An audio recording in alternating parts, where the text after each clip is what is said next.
All right, for more, we welcome in CBS Sports college women's basketball writer Isabel Gonzalez, and she's joining us from Dallas. And Izzy, you look at this, we think about what Alexis Morris had to say about Caitlin Clark and the Iowa defense and how they were disrespectful in the way they played against South Carolina. Well, LSU comes out and they did something about it, scorching from the start. 9 first-half threes, 11 threes total there. How impressive was this win for LSU?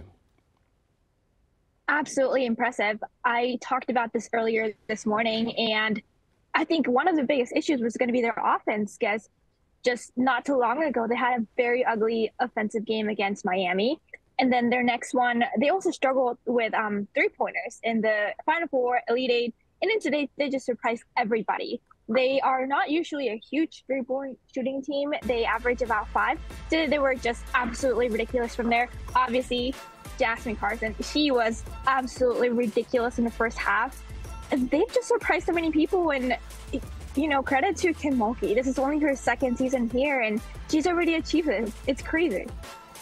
Yeah, and Alexis talked about it. They wanted to punish Iowa's disrespectful defense. I think they did a pretty good job, shot over 50%, 65% from 3. Jasmine, Isabel, how about Jasmine Carson? She was scoreless in each of the previous 3 games, comes out against Iowa, drops 21 in the first half, 7 of 7 from the floor, 5 of 5 from 3. How critical was her performance for the Bayou Bengals?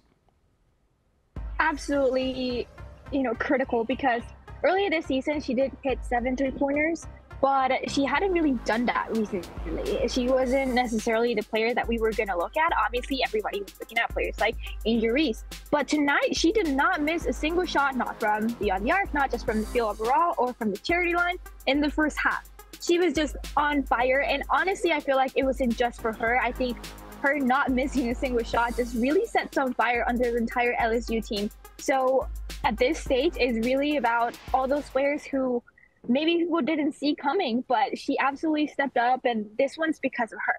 Yeah, Carson just took 1 shot in the second half, missed that one, and made a free throw. She finishes with 22. A big spark off the bench, the LSU bench really helping the Tigers against Iowa. Kim Mulkey, Isabel, takes home her 4th national championship, 3 at Baylor, 1 now at LSU. That's good for 3rd most all-time behind Gino Auriemma and, of course, the late, great Pat Summitt. What does this latest title mean for Mulkey's legacy?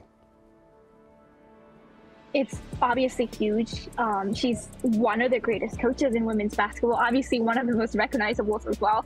And what's cool about her is just, she is so honest and true to herself, and she likes having fun. You can see that when she was dancing, in the first half, and she has that sparkly outfit. But under all of that fun she's having, she's a very serious and very good coach. And she really proved it, because earlier in the season, if you remember, everybody was saying LSU hadn't played anybody. Even though they had a really amazing start to their season, people were just sort of, pushing them away. They were like, not really a great team. Their schedule was weak. But she just proved everybody wrong. And that's so impressive. Good for her. And again, only her 2nd season in the program. So imagine what she can achieve later on. Yeah, she said she wanted to come back to her home state and hang up a banner inside of the PMAC, the Pete Maravich Assembly Center, and she's absolutely accomplished that in her 2nd season. Let's talk about Iowa. What a run for the Hawkeyes, led by the great Caitlin Clark. Before we dive into her performance these past few weeks, what did you make of what you saw from Caitlin on TV on Sunday? I think, she was still really great. There's no doubt about it. She broke another record today, and I think a lot of it, of course, like later in the game, it was foul trouble. That was sort of a little bit of an issue there. But she was still so amazing. I think at the beginning, LSU, they were winning because they were shooting a bunch of three-pointers. And then Caitlin Clark, she started playing that game too. And I saw her warming up before the game. In the first part of her warm-up, she was not stepping inside the arc at all. She was just stepping back and back more. So you knew she was ready for that today. And she's just such an incredible player, and I don't think this game takes anything away from her. Yeah, 30 points, 8 of 19 from the floor, also breaking the single-season tournament scoring record, also in the NCAA. Bigger picture, though, for Caitlin Clark, AP Player of the Year, going to go to the WNBA, going to be a fabulous player professionally. What would you describe the type of season and the tournament that Caitlin Clark put together this season for the Hawkeyes?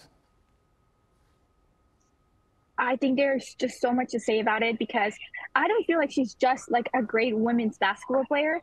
A lot of people, because I come from a men's basketball background, and a lot of people that follow me on Twitter are from the men's side. Like, they're just men's basketball fans, and they love her so much. She's become one of the greatest college basketball players, not just women's, but men's as well. She's broken so many records. Her stats are just absolutely unreal. And the fact that, she still has to wait another year to be eligible for the WNBA draft. Imagine what she can do next season. She already has that fire under her. She's a true competitor. And she told her coach before actually committing to the team that they were going to reach a Final Four. And they did it. So next year, you bet she's going to come back and want to do it again. Yeah, we're just talking about that real quickly before I let you go. Clark poised for another big season next year for the Hawkeyes. What chance do you give Iowa to get back here and maybe cut down the nets next year and win the 2024 national championship in women's? See, it's really hard to say, obviously, still, just with this game ending, but I think they have a pretty good chance at another really deep run in the tournament because, again, she's such a solid competitor, and the whole Iowa team was very good this season, just sharing the ball, and Coach Bitter, obviously, another really great coach. So next year, they're going to be just as hungry as they were this year, maybe even hungrier. Because think about what happened with South Carolina before, and then they won the championship. So, Iowa might be next. We'll see. And she is Isabel Gonzalez, CBS Sports women's basketball analyst. We really appreciate it. Enjoy the time there in Dallas. And you look at it, single women's NCAA tournament scoring title for Caitlin Clark, 191 points throughout this run here, 6 games for the Iowa Hawkeyes. Passes Cheryl Swoops, played with Texas Tech down there in Lubbock. In 1993, the great Shamika Hoskla on those Lady Vols. In 1998, with 158 points. You can see Donna Taurasi as well here on this list. LSU Tigers win the championship. Caitlin Clark, a phenomenal season. We'll see if she comes back for her senior season next year. Do you want a sports network that delivers everything that matters about the game? The highlights, the picks, the instant analysis, no yelling, no fake debates, no politics. Hit the subscribe button and never miss a moment.